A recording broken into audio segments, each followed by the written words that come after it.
Well, good morning, everyone. Good morning. Good morning. I am glad to be here for another round of phenomenal time unpacking God's Word before our Sunday service. I am with our host. Oh man, I'm with the host, not the host. Martavia. You better get your hair together. Look at Check, you. cut and break. Ooh. This one. But listen, I want you to do me a favor. As you are coming in, as you all are chiming in, I want y'all to do me a favor. I want y'all to share this live. I want y'all to share this live. Make sure that you are sharing this with your friends in sphere of influence. We want to make sure that we're getting the gospel message out as many times as possible. And while you're sharing this, I want you to take time to connect with us on all social platforms. We are on YouTube, Instagram, Facebook, and now TikTok. And you can find us at Zion Orlando at all of those places. Just Instagram and TikTok is Zion_Orlando. But I want you to connect with us at all of those platforms. Today at the Mount, we have our Friends and Family Day. We're super excited about Friends and Family. I am looking forward to being able to touch, connect, and greet with some guests. And so if you're anywhere near Central Florida, 3 p.m., change your plans and make time to meet us at the Mount. And on the 21st, this Saturday, we have our game night. We have our game night, and I'm looking forward to being able to fellowship, hanging out, and connecting with some. So if you're interested, just feel free to see the information listed on the flyer. And if you would like to come, just send us a message on Facebook Messenger and let us know. We will make sure we can make all the proper accommodations for you to be able to come and hang out with us. And last piece of our conversation is this is our Start Strong sermon series. Man, this has been an incredible start to the series. Last week, Dr. Moore preached. It was a great message, and now we'll pick it back up. Today is actually what we're going to be unpacking. What we'll be unpacking today is the same thing that we're going to be preaching about this afternoon: grace for another chance, looking at the life of Jonah. And I am genuinely excited to see what comes of it. So should any questions arise as we are unpacking this thought today, I would encourage you to write a comment or question in the chat, and we will make sure that we follow up with you on that. So we are live currently on Facebook and on YouTube, and we are watching both streams. And so again, if you got a question that you should arise, please don't hesitate to write. We're going to answer it to the best of our ability. All right, let's give it over to our host, Doctor, the great Doctor Wow. Martavia Brown. Come on, what you got? I just got a new title, obviously. Doctor. The Good great Doctor. morning, everybody. It has definitely been amazing being on the platform. And so we're going to dive right in because we never get to finish. Um, so today is the reset, grace for another chance, life of Jonah. We read and we will read Jonah 3:1, and it says, "And the word of the Lord came unto Jonah a second time." That means it came the first time, and we talked about how he was disobedient, how he didn't listen, and how he went to Tarshish, got on that boat, disturbed them people peace, and then they threw him over. And so we're going to unpack a little bit more and how God gives us grace to continue, give us another grace to do it again, give us grace just to open our eyes and see the light, give us grace to be obedient, give us grace, just give us a grace, because thank God for his grace. My God. And so I want to start with how obedience brings momentum. So we know that Jonah was in the belly of the whale, and God dealt with him in that dark place. And then we also unpack that just because you're in the valley doesn't mean that God does not hear you, does not mean that God has forgotten about you. That just means God's need to realign you and get your attention. So after Jonah realized that the will of God was still on his life, although he tried to run, and you can't go anywhere that God isn't. Um, Once Jonah realized that God was not going to leave him alone, and then once Jonah realized that at the end of the day, he still had to fulfill destiny. He obeyed God. He ended up going to the city, traveling to the city of Nineveh.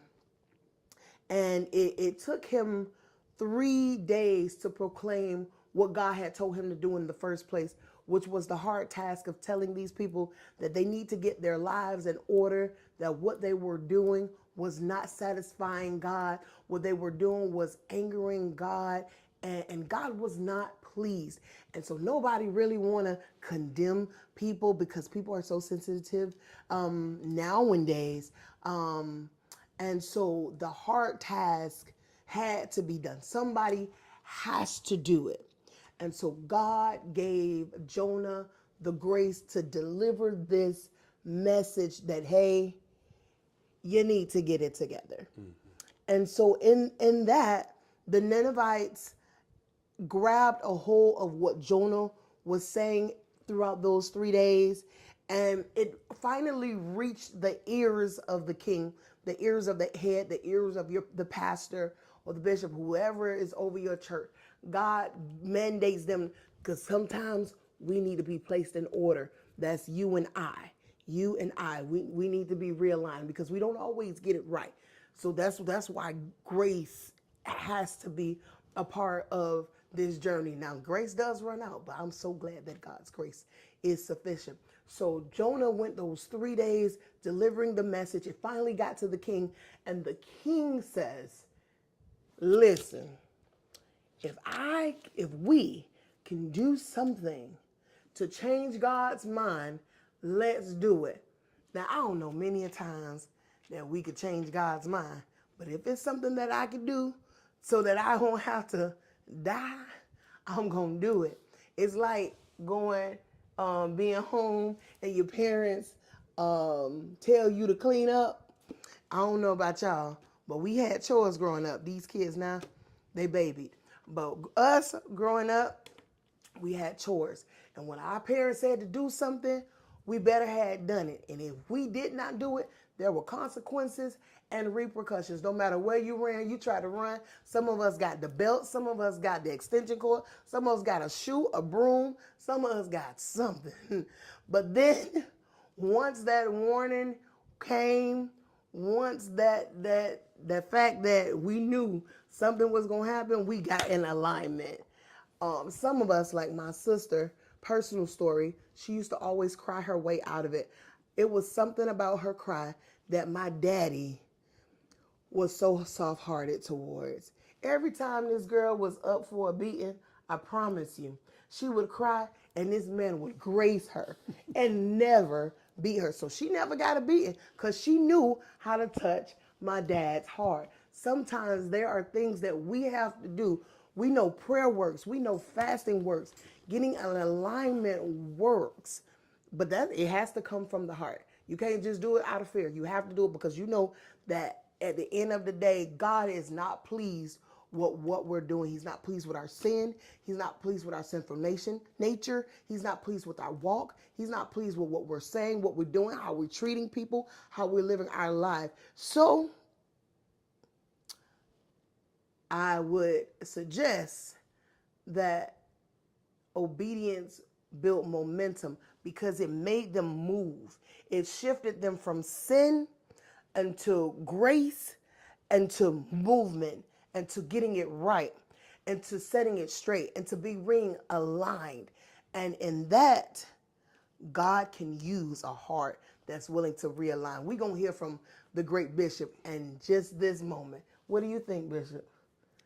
Well, God can always use a heart, and here's the reality: God can never utilize someone who is unwilling or unrelenting to operate or walk out the call that God has on their life. When we look through the life of Jonah, we can see some key characteristics. One of the first ones we see that we have to be cognizant of is that Jonah hears from God. That's number one. That is absolutely paramount. We know without equivocation he hears from God. But number two, we also notice that he has a contrary spirit.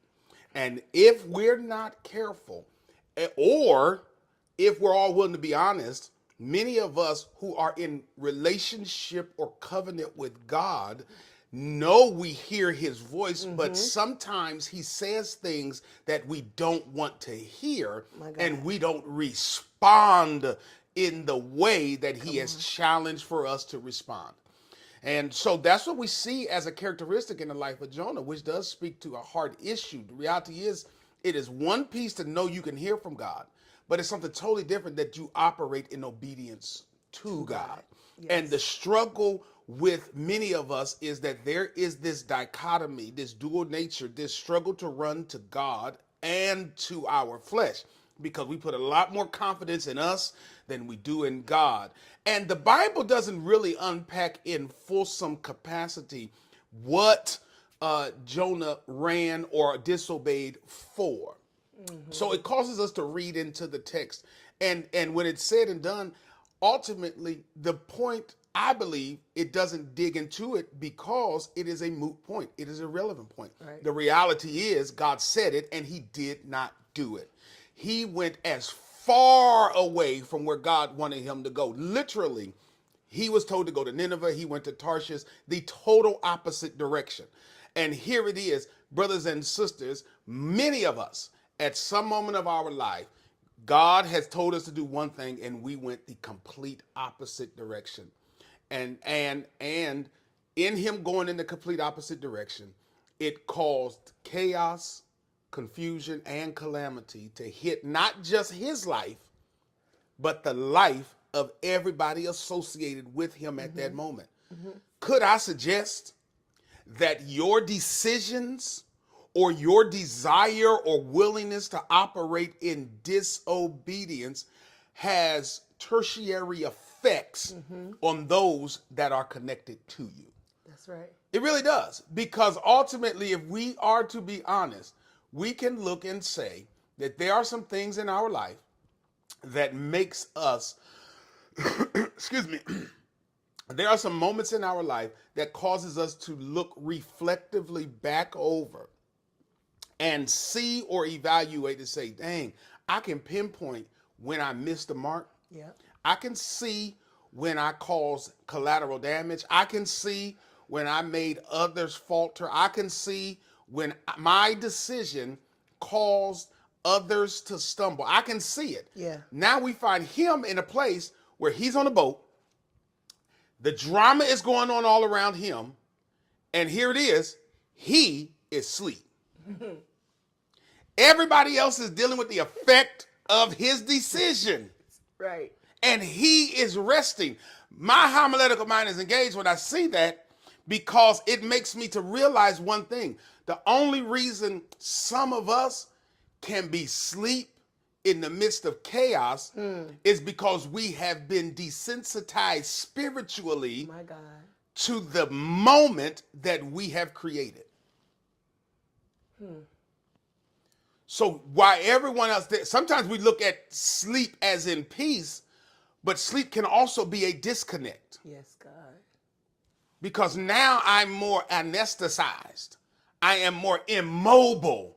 I am more not resting, but paralyzed, because now I have become desensitized to the spirit nature, spirit sound, spiritual word that God has given me.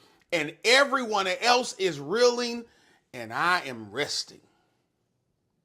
Because now I'm disconnected. I'm not touching what God is trying to do. And that in and of itself is a hard issue. Yeah. And so here it is. Some people had to make a tough decision Yeah. to say, you know what? Before you came, Come on. Things was one way. Come on. But after you got here, things became a different way. And because of it, the common denominator to this is you. And so that means you got to get out of here. Now, sometimes, brothers and sisters, we're not the problem. Sometimes. Sometimes at the age we are, we have to recognize one important fact. We need to protect our peace. That's right. And I'm going to put this out there. It's not in notes, but it's on my mind, so I'm going to say it anyway. You can't save everybody. Come on now. You don't have the capacity to save everybody. Not only do you not have the capacity to save everybody, but you got some folks who don't desire to be saved. And what's happening is you're exhausting yourself trying to be for someone else what they're unwilling to be for themselves.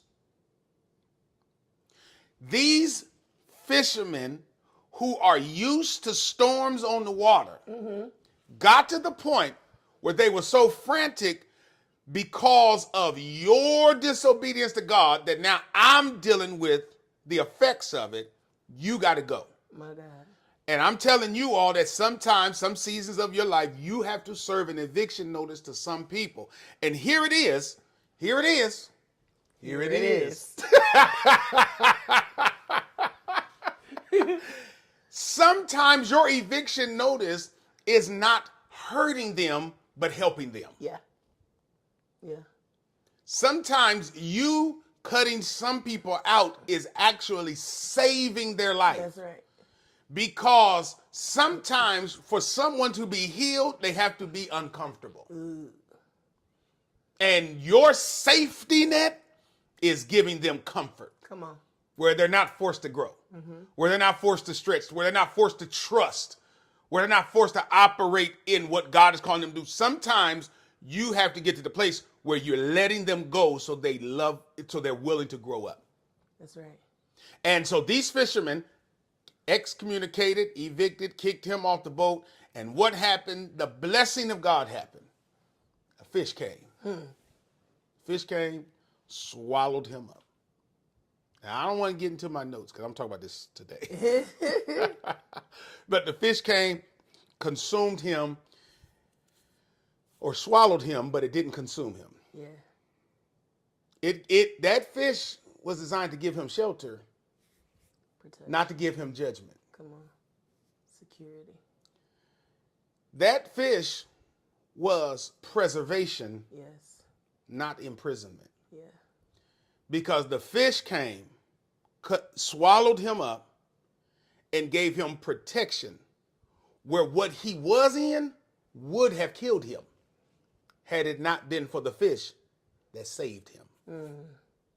And some of us are trying to get out of a place that God is utilizing in this season, not to pain you, but to preserve you. My gosh. Because maybe the elements outside of this uncomfortable place are designed to kill you. That's right. I'm saying maybe.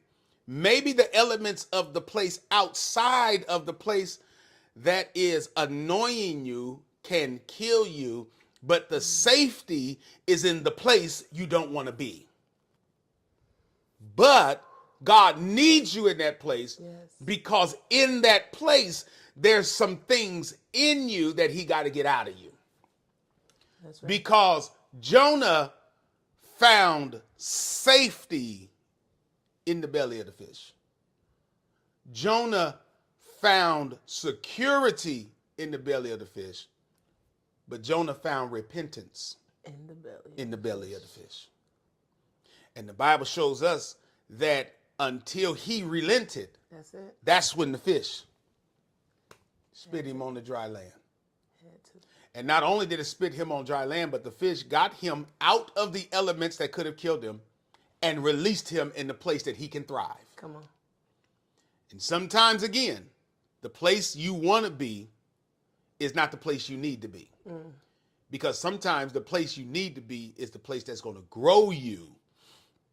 It's uncomfortable. It's dark. It's isolating. It's lonely.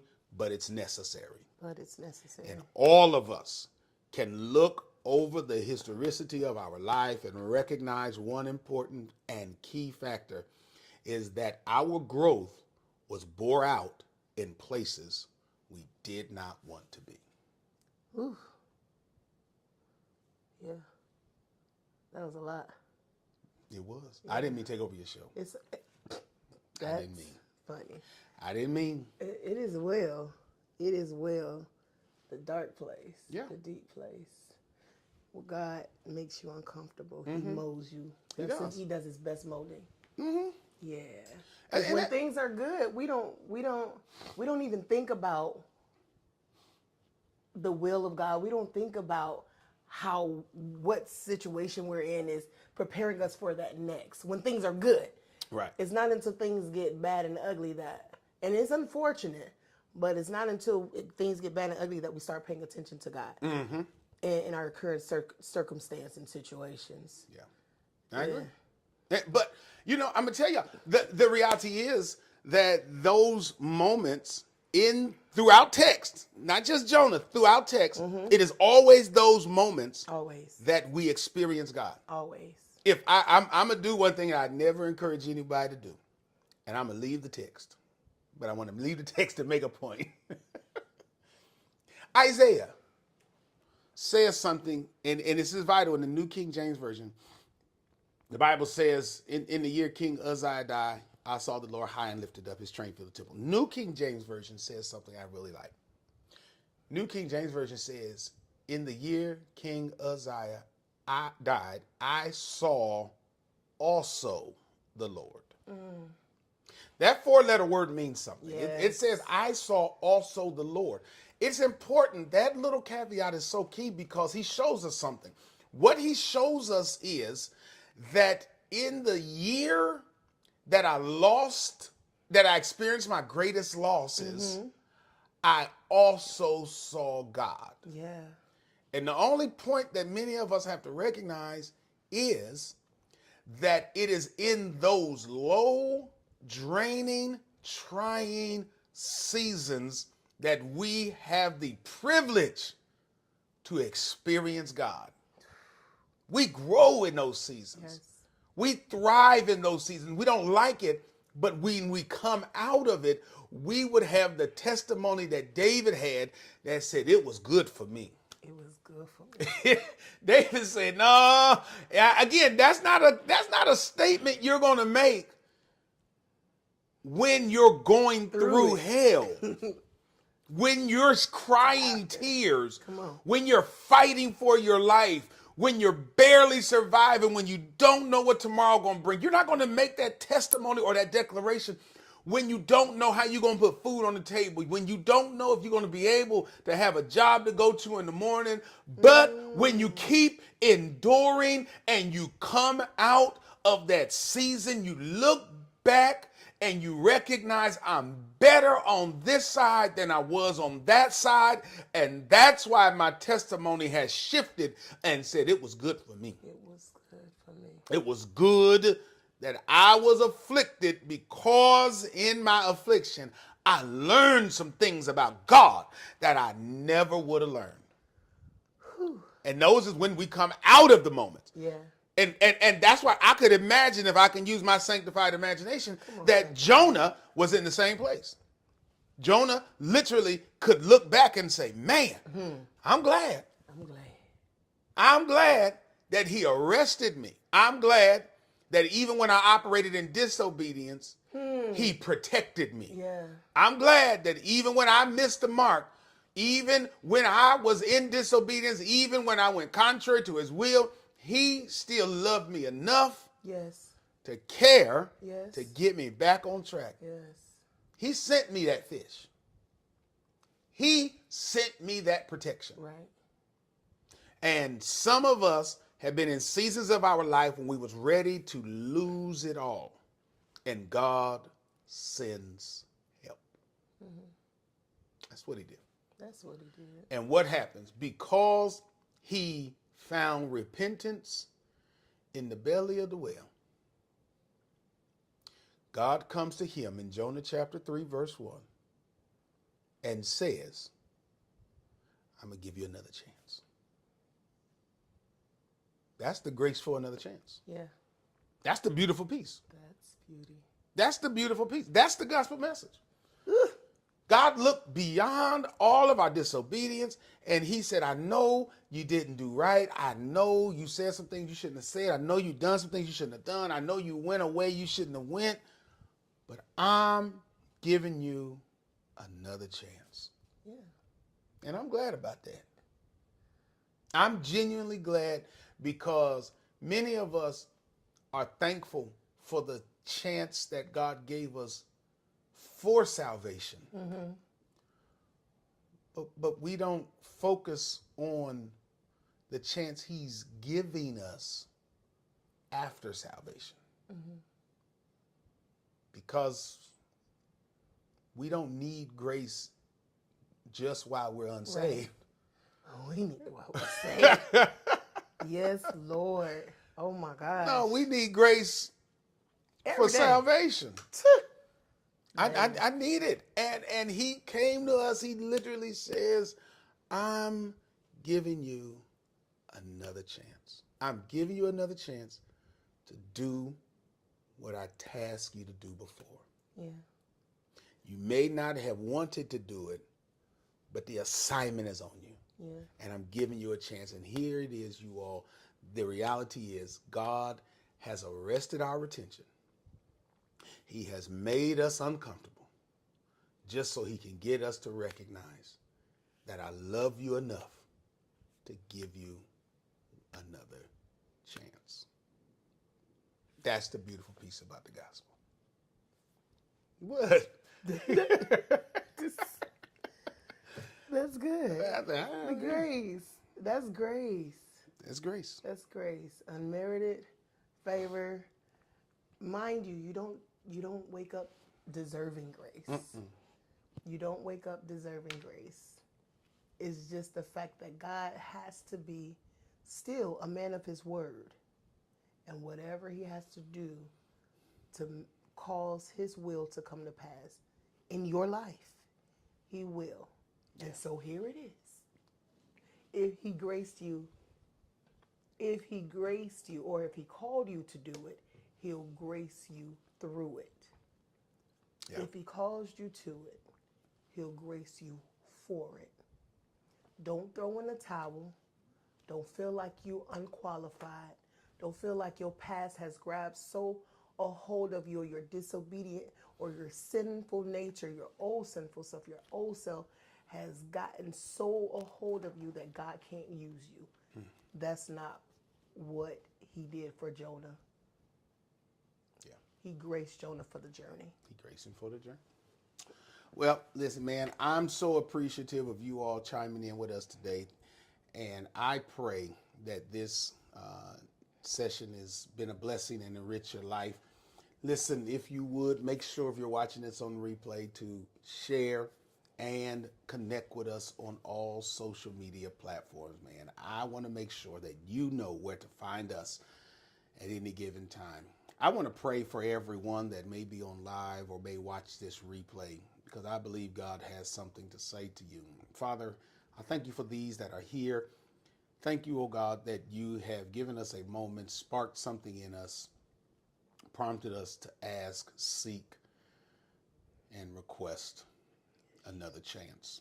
I'm glad that you didn't throw us away. I'm glad you didn't walk away from us when we walked away from you. Glad you did not throw away our assignment when we threw it away, but God, you've given us another chance to make it right. And this is the moment, this is the opportunity, and this is the season that we're going to walk in it. Yes, God. Well, I prayed it again that this was a blessing to you all. And man, I want you to connect with us again this next Sunday at 9 a.m. We'll be back with the great Dr. Martavia, because she's just, she's just amazing. All right. Well, again, man, y'all be blessed. And if you're anywhere near Central Florida, meet us again at the Mount.